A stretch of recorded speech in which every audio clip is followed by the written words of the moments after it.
Hello and welcome back to a November 1st installment of Poke Fodder about yesterday's video. So there's a trifecta of problems that led to no release of a video. The first was my throat just wasn't feeling great. I did a video. I wasn't really happy with the way my voice was in the video. I didn't feel like talking a whole lot. It just felt off. On top of that, I was running a Halloween themed deck where I had a Mimikyu, Gourgeist, some Pumpkaboos, some ghosts, like Haunter or something, just to make it festive and in the holiday spirit. And I got thrashed, not even close. So it wasn't fun I think I maybe pushed on one roll, maybe won one roll, and just lost everything else. It doesn't really make for great content when stuff like that happens. And then on top of that, during the time that I would have been editing a video, I was out trick-or-treating with the girlfriend and the family. So all of that came together and I decided, just no video is going to happen today. But we are back, November 1st. How did you finish up the month of October? Did you finish where you wanted to be?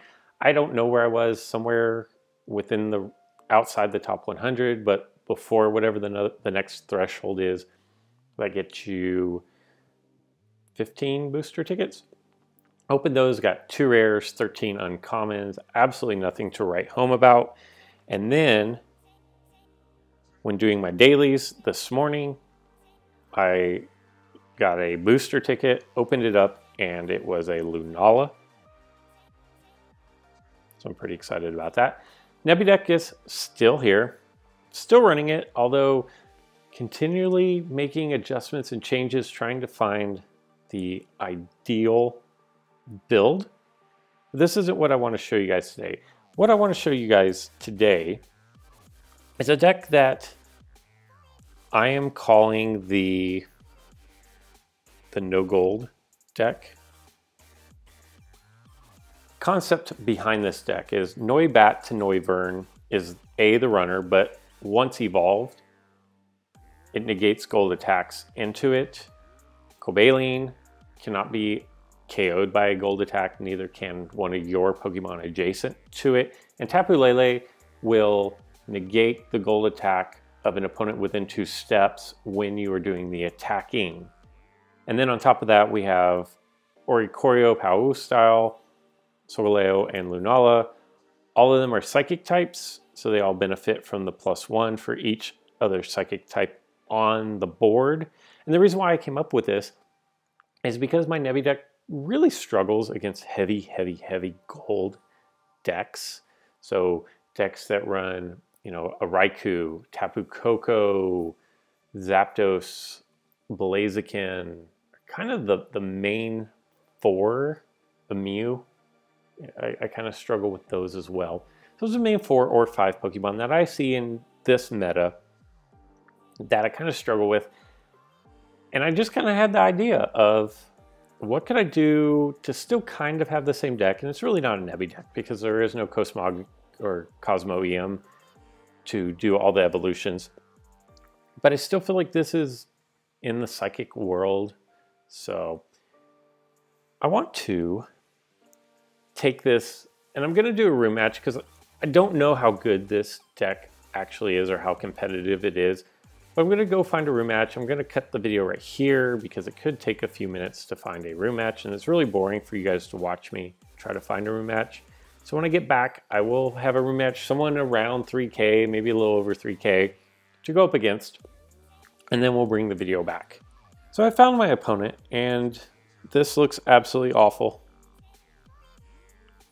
These icebergs and bergmites and avalugs are very annoying. In fact, maybe the best thing I have going for me here, if my opponent even wants to play, I don't know if he does or not. So it looks like he wants to play. The best thing I have going for me here is that Solgaleo can land his 100 attack and just knock him out of the way. Send him back, and then Lunala has Moongeist Beam, which will send him to the PC. But this is not going to be easy in any way, shape, or form. Hopefully I can land a whirlwind right here. Supersonic is not great. It's not the worst thing ever. He will probably attack with his Mew, and it's going to take a miracle for me to survive this. There's the whirlwind we were looking for on the previous turn.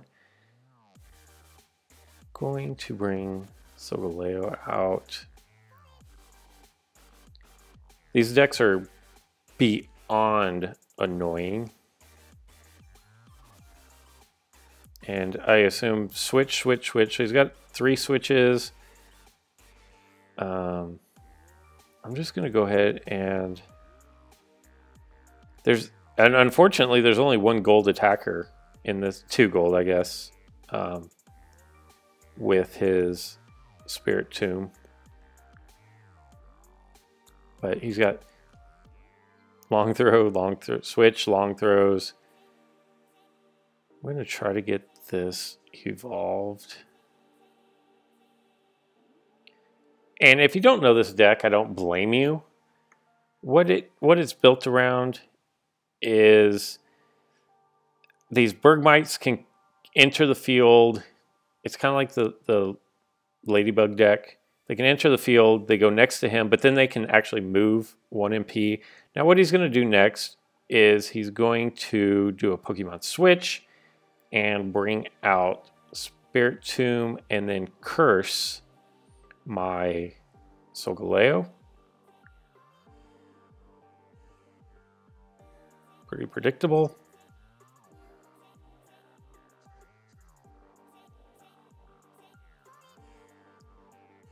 I'm going to attempt to knock out this Bergmite without rolling.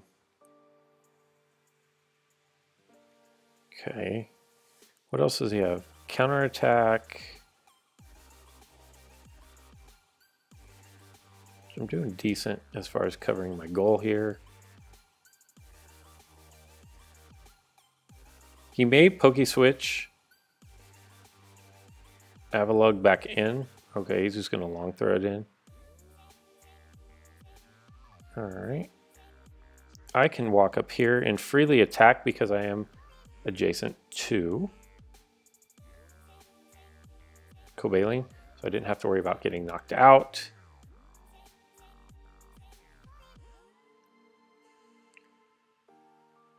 Going to go ahead and bring in Tapu Lele here.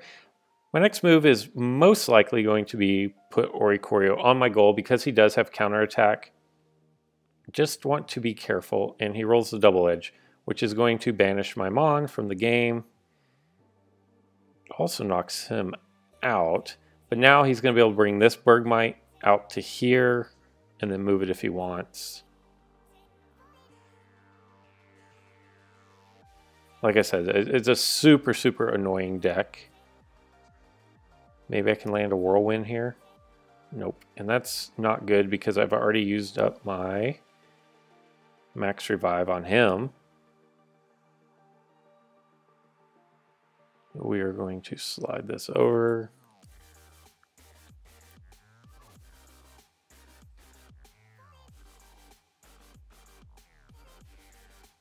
Gonna go ahead and I don't know. I just don't know enough about these Bergmites. I don't think they can pass through Pokemon. But at the same time, I don't want to leave that open to chance. Okay, so we're going to press forward here. And I'm just going to go ahead and go on the offensive. Especially because I'm down a Pokemon. Especially one of the Pokemon that I was counting on being able to send these things back to the PC. Like I said, these ice decks like this are so beyond annoying. That's a really nice roll right there. Let's see if I can land a Moonbeam. Moongeist. Okay. That works as well. And just like with the Cobalion and 2 Deoxys defense forms, taking over entry points doesn't mean just a whole lot as long as Avalugg is on the board. And I definitely want to make that a priority to get him off of the board in the PC, especially without my opponent having max revive.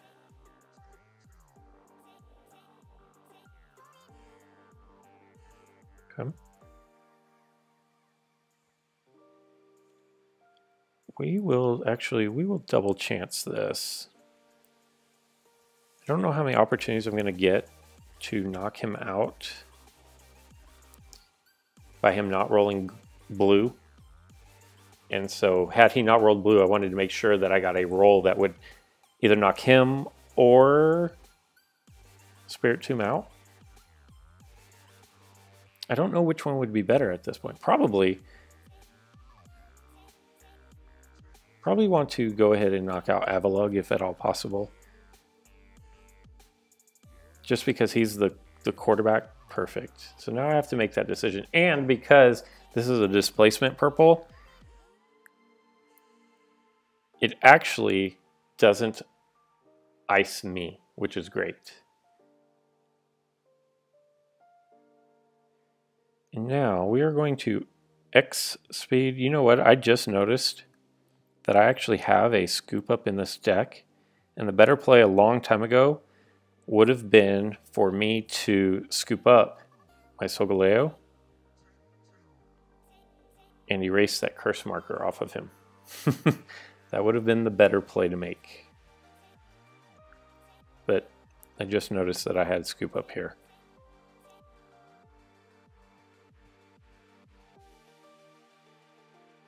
He's going to swap them out, and that is fine. What we're going to do is we're just going to attack again.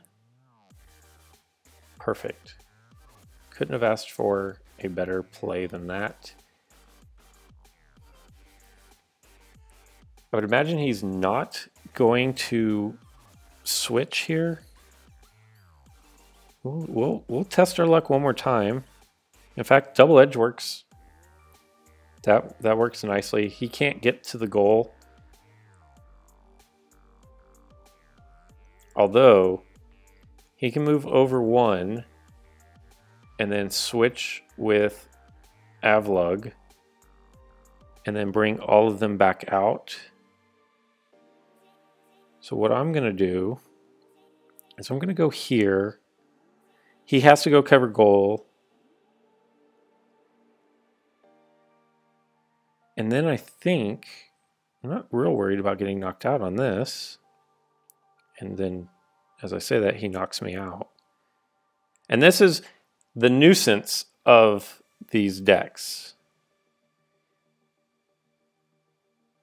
Right here is because they can just keep coming out. And if he doesn't roll whatchamacallit there, then it's a good game.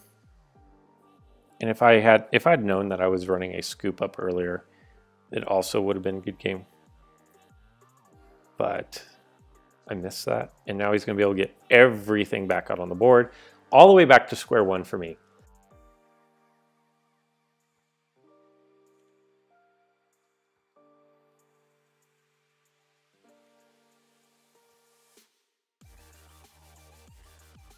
Like I have to land Whirlwind right here and not into blue. And then of course I'm the one that actually rolls blue. Not good at all.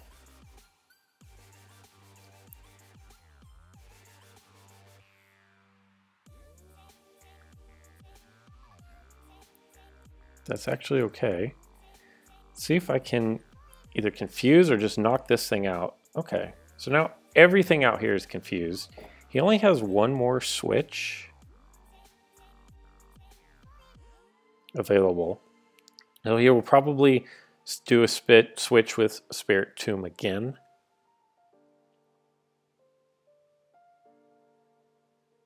And whatever he curses, if it turns out to land the curse roll, and it does, I'm actually just going to scoop up,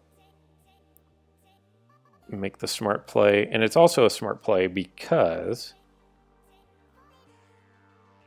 it removes the curse marker and because I won't get surrounded here. Now, what I'm most excited about here is if I can land a whirlwind, he's probably not going to land on dodge. Land my whirlwind. Perfect, which is going to allow me to evolve into Noivern, which is crucial when you're going up against the gold deck, and I'm obviously not. But now I have no fear of Mew. I can just attack straight into him.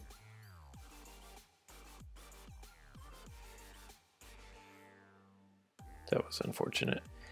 And I believe I want to... So at this point, with my opponent only having 30 some odd seconds left, my best option is to probably call off the dogs and just play defense. I don't want to, though. Because if I can keep him having to defend his goal instead of blindly just rushing towards me because I'm calling off the attack, then that's better. That's a better way to play defense. And he's just gonna... He must have bumped up those double edges. Must have been what he leveled up on these. That's going to be a knockout, and thankfully it's going to be a knockout without turning me to ice. Again, I will take over his entry point, although it doesn't serve a whole lot of purpose other than just to do it. He'll probably bring Avalugg out here and then one step it over to there. Or Bergmite would be my guess. Yeah.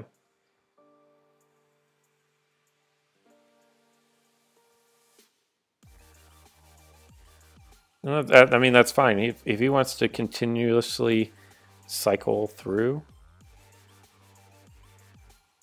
it's cool with me because it's just killing time off of his clock. And I do have gold block left for my plates. I should be able to withstand a 20-second barrage from my opponent. At this point, I think I probably could have won this game earlier had I realized I had this scoop up. Another thing that hasn't come into play here at all is if you have a Pokemon that's frozen, if Bergmite is next to the frozen Pokemon, it cannot, you can't unfreeze your Pokemon. So something to keep in mind there. The one drawback probably to Lele, like you just noticed, my Cobaline's gold attack did disappear, so it actually negates gold attacks for a 2-space halo, whether it's friendly or foe.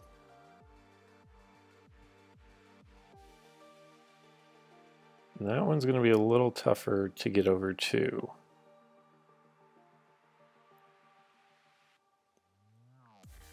But with 8 seconds left, oh, and here I'll show you. So I'm going to go over here and look. It won't let me unfreeze. Something to keep an eye out for if you do come across one of these Bergmite decks that are really quite a nuisance. I scramble before. I don't know why that just popped up, but I don't have time to read it all and figure it out. Just going to back up. I'm not going to press forward. If he wants to knock out my Cobaline, by all means, please do. And we will pull out the time up victory. And sometimes that's what it takes, especially on decks like this, where, you know, if you get the Cobaline with 2 Sableye or 2 Deoxys defense forms on either side, or a deck like this, I call them stall decks. Whatever you want to call them, but sometimes the timeout win is going to be your best plan if you get to a point where you are quick enough early and they're having to use their abilities and activate abilities and things of that nature take a little bit longer, a few more keystrokes, but they're really just taps of the screen. Then you can put them in a position where timing out becomes the most likely win condition and the best odds of your win condition. That's going to do it. November is here. People are asking when the next banner is, and I said this in a video last week. Something came up, something popped up, and I don't remember what it was. Maybe it was the new boosters, how they're going to change those over, but something in the announcements said after maintenance on the 6th. So people are asking, when's the new banner? They thought it might be today or tomorrow.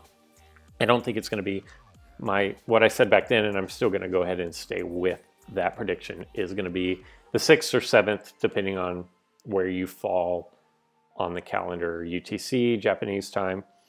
But that is going to wrap up today's installment. November is here. We're winding down the year.